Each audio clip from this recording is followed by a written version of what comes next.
यहाँ जो एक स्टॉल है यूजलेस प्लास्टिक को लेके, उसके रिसाइकलिंग को लेके, और उस प्लास्टिक जो हम लोग घरों में प्लास्टिक की बॉटल्स हैं और जो विभिन्न तरह के प्लास्टिक पैदा होते हैं, उसके माध्यम से किस तरह से प्रोडक्ट में बदला जा सकता है और किस तरह से उसको कंपनीज इनिशिएटिव ले रही है जिससे कि इन्वायरमेंट को प्लास्टिक से मुक्त किया जा सके। प्लास्टिक आज की डेट में अपरिहार्य हो चुका है हमारे जीवन का, लेकिन उसका डिस्पोजल ये सबसे बड़ी चुनौती है हमारे इन्वायरमेंट की सेफ्टी के लिए। तो जब मैं आज यहाँ गोमती पुस्तक मेले में आया तो आने के बाद जो मुझे स्टॉल दिखा है प्लास्टिक के रिसाइकलिंग का, जो बिस्लरी कंपनी और एनबीटी के माध्यम से किया जा रहा है, उसमें हम लोग विस्तार से देखेंगे कि किस तरह के प्रोडक्ट्स को बनाया जा रहा है और किस तरह से उसका डिस्पोजल किया जा रहा है।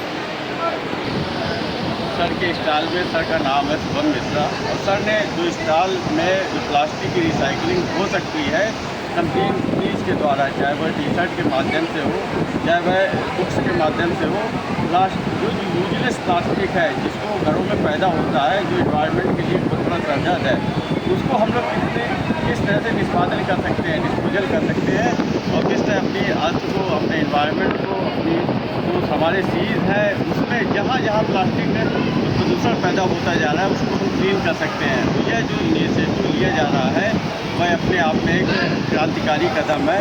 इसी के परिप्रेक्ष्य में आज शुभम सर हैं, वह हमको विस्तार से बताएंगे कि उन्होंने किस तरह से इस चीज़ को डिस्पोजल करने का एक इनिशिएटिव लिया है।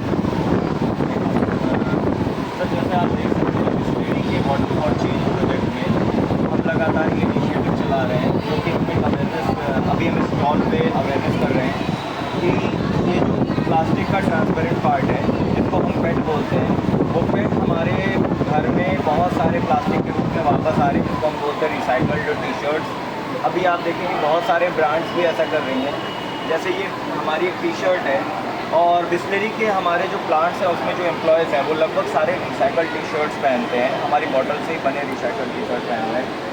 सो हमारा कहना है कि लगभग आपके इर्द गिर्द जितनी भी प्लास्टिक है वो किसी न किसी रूप में रिसाइकल हो सकती है और हमारे द्वारा दोबारा इस्तेमाल की जा सकती है और हम उसे बचा सकते हैं कहीं ना कहीं ज़मीन में जाने से या फिर नदी में जाने से या अपने किसी भी पर्यावरण क्षेत्र में जाने से उसे बचा सकते हैं। इसी के आगे मैं आपको बताऊंगा कि जैसे आप देख पा रहे हैं कि ये कैप है, ये कैप आपके इस बेंच पर जिस पे हम लगातार बैठ के काम कर रहे हैं, इस बेंच को हमने 60 kg ऑफ प्लास्टिक से बनाया है और वो हमारे फेंके गए कैप से बनी हुई है। इसी तरीके से जब आप बात करेंगे, ये एक छोटे से बेंच के रूप में, ये उसका छोटा सा हिस्सा है बनाने का, ये बेंच हमारी बनी हुई है कुरकुरे या फिर हमारे जो अदर चिप्स पैकेट्स या हमारे लेज या अदर चिप्स पैकेट्स होते हैं उसके रैपर को। सो हमारे इर्द गिर्द जितना भी प्लास्टिक है, चाहे वो कम कीमती हो, ज़्यादा कीमती हो, low value high value plastic कहते हैं, वो सभी कुछ रिसाइकल हो सकता है। हमने इसको बड़े ही प्यारे रूप दिया है। जैसे ये कोस्टर है, हम घर में अक्सर नए प्लास्टिक का कोस्टर लेके आते हैं, उसकी जगह पे हम यूज़ कर सकते हैं। तो इतना प्लास्टिक लगभग कहीं ना कहीं हमारे द्वारा इस तरीके के अभियान में जुड़ने से, अपने प्लास्टिक को सही तरीके से निष्पादन करने से कहीं ना कहीं आप इतना प्लास्टिक ज़मीन में और नदियों में और इन सब जगहों पर जाने से बचा सकते हैं। तो जो प्लास्टिक जो पैदा हो रहा है, घरों में उत्पादित हो रहा है, चाहे वो पन्नियों के माध्यम से हो, चाहे वो माइक्रो प्लास्टिक हो, उसकी मात्रा बहुत ज़्यादा है, लेकिन जो कदम उठाए जा रहे हैं वह कम है। लेकिन उठाना अपने आप में महत्वपूर्ण इसलिए है कि इस जो यूजलेस प्लास्टिक है, जो सिंगल यूज प्लास्टिक है, उसको हम लोग इस तरह से प्रोडक्ट्स में बदल सकते हैं। आप ये देखिए कि जो डायरी का कवर है, इसको देखिए कितना सुंदर है, और जो ये रैक है देखिए कितना बड़ा उदाहरण है, और ये बेंच है, ये भी अपने आप में विश्वास नहीं होता कि ये प्लास्टिक यूजलेस प्लास्टिक से बनी हुई है। और ये रैक है, इसमें जो देखिए टी शर्ट है, जो विभिन्न तरह का, ये देखिए एक बच्चों के खेलने के लिए है। तो आप ये सबसे बड़ी बात है कि इसकी जो डिस्प्ले है इसको बढ़ाया जाना चाहिए, इसको और भी ज़्यादा जो जन सामान्य में फैलाया जाना चाहिए कि ऐसा हो सकता है, ऐसा हम लोग कर सकते हैं। और यह हर आदमी की रिस्पॉन्सिबिलिटी बनती है, अगर वह प्लास्टिक को यूज करता है उसके डिस्पोजल के होने तक वह भी अपना योगदान दे, क्योंकि ओवरऑल रहने के लिए जो अर्थ है वह सिंगल है, एक ही अर्थ है। अगर उसी को हम लोग डिस्ट्रॉय कर देंगे, जो ग्लोबल वार्मिंग है, आप देख लीजिए कि कितना बड़ा हम लोगों का जीवन ही संकट में पड़ गया है। मुझे तो देख के सर का जो प्रयास है बहुत ही अच्छा लगा। और सर फ्यूचर और क्या करने का इरादा है? सर हम लगातार अपने कोशिश कर रहे हैं। हम जो हमारी यूनिवर्सिटीज़ हैं या हमारे बल्क बेस्ड जनरेटर जो होते हैं, जहाँ ज़्यादा प्लास्टिक जनरेट होता है, हम उन्हें लगातार अपने साथ जोड़ रहे हैं और उन्हें इस बारे में सिखा रहे हैं कि प्लास्टिक को कैसे मैनेज कर सकते हैं, कैसे आगे लेके जा सकते हैं और उसे कैसे निष्पादन करें ताकि वो अपने दोबारा इस्तेमाल में किसी न किसी चीज़ के रूप में आ सके। अच्छा, यही काम तो कबाड़ वाला करता है, जो भी प्लास्टिक कलेक्ट करता है, मशीन में जाता है, रिसाइकलिंग होकर उसकी टेबल बनती है, कुर्सी बनती है, तो आपका काम उनके सामने कैसे आता है? सर हमारा काम है उनको मदद करना। वो अगर उन्हें किसी प्लास्टिक की जानकारी नहीं है या फिर अगर किसी को प्लास्टिक की जानकारी नहीं है, तो हम उन्हें ये कहते हैं कि आप इस प्लास्टिक को अलग अलग करके, यानी गीले कूड़े को ना मिलाएं सूखे कूड़े से, प्लास्टिक को कैसे साफ़ रखें, दूध के पैकेट को इस्तेमाल करने के बाद कैसे आप साफ़ रखें, ताकि वो प्लास्टिक जो आप जैसा आप बता रहे कि कबाड़ी वाले हैं या हमारे जो सफाई साथी हैं, उन तक साफ़ और स्वच्छ पहुँचे ताकि उनका काम आसान हो। तो हमारा काम है इस पूरे चक्र को आसान से आसान बनाना, सभी को ये सिखाना, सभी को छोटी छोटी ट्रेनिंग देना, और उनसे काम अलग तो नहीं है पर हम उनके साथ हैं। लेकिन असल में ये है कि जो पिक्चर है उसका एक पहलू आप है और दूसरा पहलू है जन सामान्य, जिसको कलेक्ट करना है, जिसको देना है। अब वो जब आपको देगा तभी आप उसको रिसाइकलिंग कर पाएंगे। तो जन सामान्य को जोड़ने के लिए क्या क्या?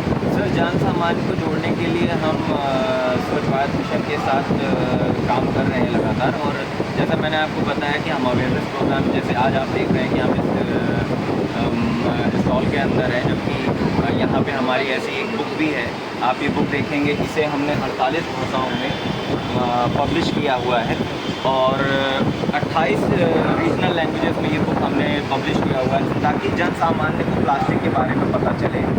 और साथ ही साथ हम जो भी हमारे साथ, जैसे हमारे सोसाइटीज़ हैं, हाउसिंग सोसाइटीज़ हैं या कोई जहाँ पे बल्क वेस्ट हो सकता है, हम वहाँ पर जाके वो प्लास्टिक कलेक्शन के लिए जो भी चैनल हम क्रिएट कर सकते हैं वो चैनल हम क्रिएट करते हैं।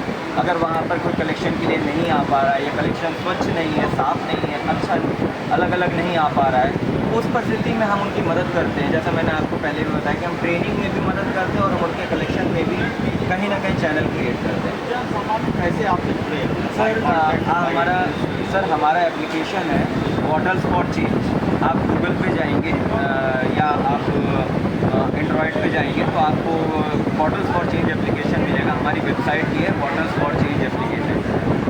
उसके अलावा मैं नंबर शेयर कर सकता हूँ, उसके थ्रू आप कनेक्ट कर सकते हैं हमें लगातार। बट हम सेलेक्टेड एरियाज़ के अंदर जैसे जैसे पॉसिबिलिटी होगी वैसे वैसे जैसे ये पानी या इतना बेकार बचत में सब प्लास्टिक डिस्ट्रॉय नहीं होती। 100 साल 200 साल तक वो जो हमारा जो उपजाऊ भूमि है और जो शुद्ध पानी है, दोनों तरह से, चाहे वह इन्वायरमेंट हो चाहे वो है या वो, हर जगह प्लास्टिक है एक बहुत बड़ा सदर्द है। तो ओवरऑल तो मुझे लगता है कि इसी तरह प्लास्टिक बॉटल जब आए जो माइक्रो प्लास्टिक है उसको फिर आप सर जैसा कि अभी मैं बताना चाहूँगा कि इसके पिघलने का टेम्परेचर और इसके पिघलने का टेम्परेचर अलग होता है। और इसके बनने में आप जैसा देखा कि आपने कि इससे ये टी शर्ट बन रही है, अलग जगह जाएगी, और ये बेंच बनाने के लिए ये कैप का इस्तेमाल होगा, तो दोनों ही अलग है। अगर हम इसके अंदर और सारी प्लास्टिक भर देंगे तो उससे क्या होगा, हाँ हम ये कर सकते हैं कि सारी पॉलीथीन या सारे हमारे रैपर है वो हम एक तरफ रखें, सारी बोतलें हम एक तरफ रखें तो आसान होगा। बट इसके अंदर भर देंगे तो जैसे अभी बीच में एक मुहिम चली थी कि इसके अंदर डाल दें, तो क्या है कि हमें इसे या तो काट के निकालना पड़ेगा, जिससे क्या है कि समय और मेहनत दोनों लगेगी, और साथ ही साथ इसको कार्य करने में थोड़ा सा पैसा भी जाएगा, क्योंकि हमें ये प्लास्टिक अलग से निकालनी पड़ेगी। हम इन दोनों को एक साथ लेके नहीं चल सकते। तो जैसा आपने कहा कि अगर हम इसके अंदर डाल देते हैं तो थोड़ा सा मुश्किल हो जाएगा, इसलिए हम हमेशा कहते हैं कि प्लास्टिक को अलग अलग रखें। जैसे आप बॉटल्स हैं या फिर कुछ इस तरीके के हार्ड प्लास्टिक जिसको हम बोलते हैं, मोटी प्लास्टिक, हार्ड प्लास्टिक, उसको हम अलग रखें। साथ में जो हमारा दूध का पैकेट है, रैपर है, इन सब चीज़ों को उनको हम अपने घर में अलग रखें। ये अलग, बट इनको एक ही साथ में मिला दें या अंदर इसके ना डाल दें। तो हमारा इतना ही प्रयास है ताकि इसमें जितनी ज़्यादा सरलता हो पाएगी, जितनी ज़्यादा इस प्रक्रिया में सरलता आ पाएगी, उतना ही आपके पास वो प्लास्टिक सरल रूप में पहुँच पाएगा। असल में सिक्के का एक पहलू यह है कि जो प्लास्टिक हमारे घर में पैदा होता है, जो यूजलेस है, जो सिंगल यूज है, उसको हम लोग कलेक्ट करें, उसको रिसाइकिल करें। लेकिन इसका एक दूसरा पक्ष यह भी है कि हम अपने जीवन शैली में ऐसा सुधार करें कि यह कम से कम उत्पादित हो, कम से कम पैदा हो। तो उस पर क्या सुझाव होगा? सर देखिए, रीयूज और रिड्यूस, एक 3R कहते हैं, रीयूज और रिड्यूस, यानी कि आप कम इस्तेमाल कर सकते हैं या दोबारा इस्तेमाल कर सकते हैं। बट हर प्लास्टिक की एक उम्र होती है कहीं ना कहीं।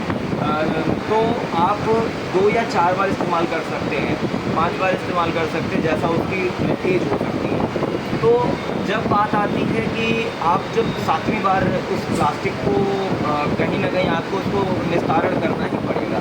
उस निस्तारण के बाद प्लास्टिक का क्या होगा, तब आता है रिसाइकलिंग, क्योंकि अंततः निस्तारण करना ही आदमी अपने जीवन शैली है, जैसे आदमी चला गया सब्जी लेने, बिना खाने के लिए चला गया और 10 प्लास्टिक के बैग ले आया, तो ओवरऑल वो जाएगा कम कर सकता है सर, बिल्कुल। रिड्यूस जहाँ हम कर सकते हैं, जहाँ हम उसकी कम खपत कर सकते हैं, वहाँ पे कम खपत करना ही चाहिए। जहाँ हम बार बार इस्तेमाल कर सकते हैं, वहाँ भी हम कर सकते हैं। परंतु साथ ही साथ हमें ये तीसरे पहलू पर भी ध्यान देना होगा कि हमारे पास एक तीसरा पहलू है रिसाइकल, जिस पर हमें भी ध्यान देना होगा, क्योंकि हम चाहे न चाहे में भी प्लास्टिक का इस्तेमाल करेंगे। जैसे आप मेडिकल इक्विपमेंट्स हैं, तो जो आपके सिरिंज हैं, आपके ब्लड के जो कंपोनेंट्स हैं, सब प्लास्टिक में। आपकी मेडिकल स्ट्रिप है, आपका ग्लूकोज है, सब कुछ प्लास्टिक में है। आपकी वाटर बॉटल, एक सेफ ड्रिंकिंग वाटर बॉटल जो आपको सेफेस्ट वे में पहुँच सकती है, वो प्लास्टिक के अंदर है। तो ये कहीं ना कहीं ज़रूरत के हिसाब से बनी, और इस वजह से ज़रूरी है कि हमारे पास हो, बट अगर हमारे पास इस्तेमाल हो जा रही है तो हम रिसाइकल भी एक ऑप्शन बॉटल है तो हम लोग स्टील की यूज़ करें। और बहुत सारा प्रयास है कि जैसे प्लास्टिक को आदमी यूज एंड थ्रो की जीवन शैली में लेता जा रहा है, और जो रिसाइकिल हो रहा है वो बहुत कम मात्रा है। बहुत सारा प्लास्टिक जो बिना रिसाइकिल हुए वो इन्वायरमेंट को करप्ट कर रहा है, प्रदूषण फैला रहा है। तो आप ये देखिए कि इसके 2-3 पार्ट हो गए। एक तो कम से कम हमारा प्लास्टिक जो यूजलेस है वह पैदा हो, और उसके बाद जो अगर हो भी जाए तो उसके बाद वो कलेक्ट करके एक सही मुकाम पर पहुँचे जिससे वह रिसाइकिल हो सके। और ओवरऑल हमारा जो लक्ष्य है वही यही है कि हमारे इन्वायरमेंट, हमारा जो वाटर है, हमारा जो भूमि है, वह सब प्रदूषण से मुक्त रहे। प्लास्टिक आज के समय में एक गाना हुआ है। तो फाइनली जो आप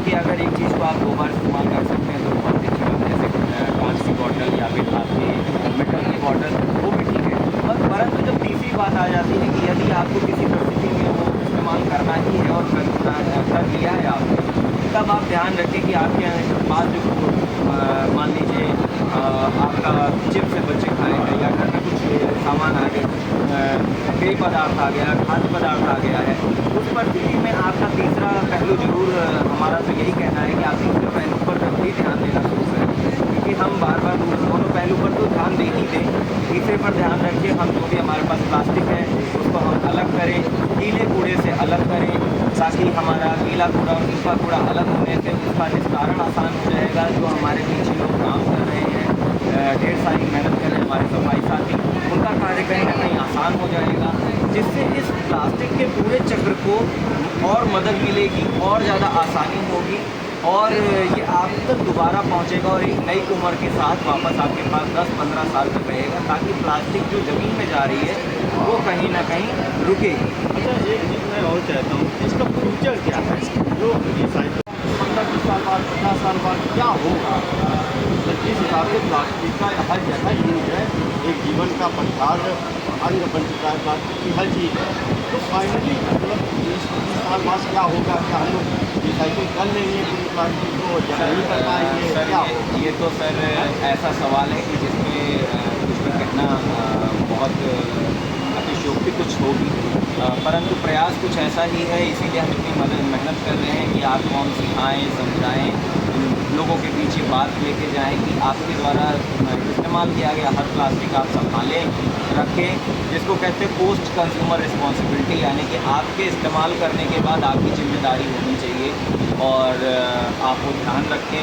तो इस सवाल का तो स्पष्ट जवाब नहीं है, परंतु कहीं ना कहीं हमारी मेहनत और हमारी मुहिम ही वो मुकाम तक पहुँचेगी जब हम इसको एक स्तर पर ले जा पाएंगे। जो आपने प्रयास किया है और जो आपने प्रोडक्ट दिखाए हैं, जिस तरह का आपने डिस्पोजल दिखाया है और जिस तरह का आपने कॉन्सेप्ट दिखाया है, जो यूजलेस प्लास्टिक को लेके, सिंगल यूज प्लास्टिक को लेके, जो आज के समय में इन्वायरमेंट के लिए एक बहुत बड़ा इशू बन गया है, इसमें तो हम यही कहेंगे कि हम लोगों को पॉजिटिव होना चाहिए और हर आदमी की एक रिस्पॉन्सिबिलिटी है इस प्लास्टिक के डिस्पोजल में।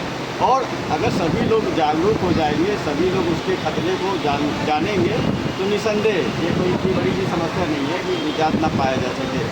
और ओवरऑल जो हमारी धरती है, जो हमारा प्रकृति है, उसमें सभी की रिस्पॉन्सिबिलिटी बनती है। तो इसी के साथ मैं आपको जगह जगह धन्यवाद करता हूँ कि आपने इतना अच्छा इनिशिएटिव लिया, क्योंकि यह इनिशिएटिव समय की मांग है।